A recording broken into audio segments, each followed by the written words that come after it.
Shalom saudara sekalian, hari ini kita kembali merenungkan firman Tuhan dan kita lanjutkan renungan kita di 1 Samuel pasal 7 ayat 7 sampai dengan 17. Saudara, kembali lagi saya sangat menyarankan saudara untuk boleh dikatakan membaca semuanya. Kita akan membaca pada hari ini hanya bagian tertentu saja.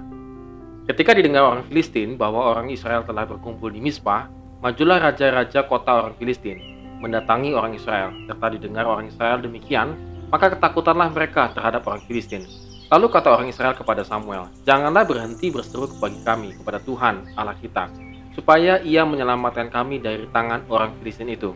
Sesudah itu Samuel mengambil seekor anak domba yang menyusu, lalu mempersembahkan seluruhnya kepada Tuhan sebagai korban bakaran. Dan ketika Samuel berseru kepada Tuhan bagi orang Israel, maka Tuhan menjawab dia. Sedang Samuel mempersembahkan korban bakaran itu, majulah orang Filistin berperang melawan orang Israel. Tetapi pada hari itu Tuhan mengguntur dengan bunyi yang hebat ke atas orang Filistin dan mengacaukan mereka, sehingga mereka terpukul kalah oleh orang Israel. Samuel memerintah sebagai hakim atas orang Israel seumur hidupnya. Dari tahun ke tahun ia berkeliling ke Betel, Gilgal dan Mizpah dan memerintah atas orang Israel di segala tempat itu. Lalu ia kembali ke Ramah sebab di sanalah rumahnya, dan di sanalah ia memerintah atas orang Israel, dan di sana ia mendirikan mezbah bagi Tuhan.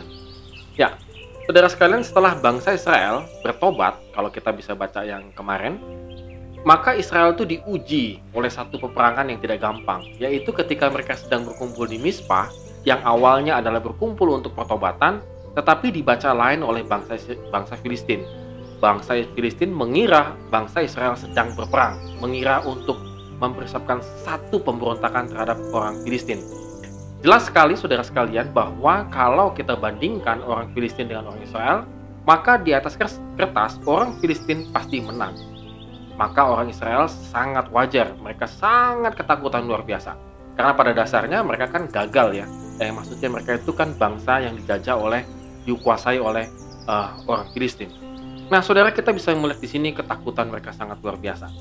Namun saudara sekalian, luar biasanya mereka habis bertobat dan mereka sungguh-sungguh berseru kepada Tuhan. Mereka meminta Samuel untuk tetap berseru kepada Tuhan. Dengan kata lain saudara sekalian, mereka bergantung kepada Tuhan melalui korban persembahan yang dipersembahkan Samuel kepada Tuhan, maka Tuhan menjawabnya. Karena bangsa ini serius meminta pertolongan kepada Tuhan. Mereka tetap berpegang kepada Tuhan. Nah, ketika Samuel sedang mempersembahkan korbannya, maka terjadilah peperangan antara orang Israel dengan orang Filistin. Dan kita tahu bahwa Tuhan sungguh ajaib. Dia memakai alam raya ini begitu ya untuk menghancurkan orang Filistin, dan bangsa Israel menjadi pemenangnya. Saudara, bisa dilihat di sini bahwa Tuhanlah yang memenangkan peperangan tersebut sebenarnya. Nah, saudara sekalian, kalau kita boleh renungkan pada hari ini saudara, apa yang kita bisa dapatkan dari cerita yang demikian singkat ini yang dialami oleh bangsa Israel. Saudara, ketika kita saat ini mungkin sedang mengalami satu situasi yang sangat pelik, satu situasi yang tidak gampang. Kita menghadapi, boleh dikatakan mungkin saat ini kita sedang menghadapi kesembuhan untuk menang terhadap virus corona. Kita sedang merecovery ekonomi kita. Dulu ekonomi kita bagus, sekarang susah, dan lain sebagainya saudara.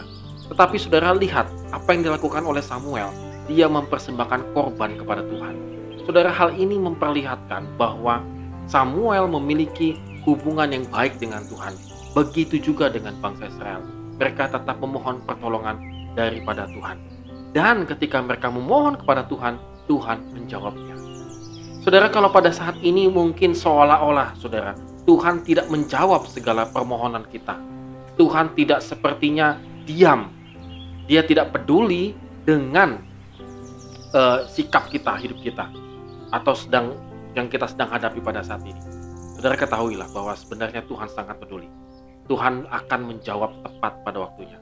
Saudara mungkin mengatakan, enak sekali ngomong tepat pada waktunya. Kami yang mengalaminya ini bagaimana? Saudara, ini juga yang dialami oleh Israel. Mereka tetap berperang, saudara.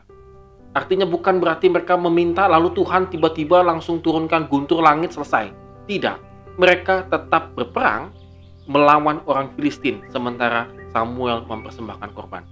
Saudara, dari sini kita bisa melihat bahwa ada satu slogan yang mungkin saat ini kita lupa. Ora et labora, berdoa dan bekerja, bekerja dan berdoa.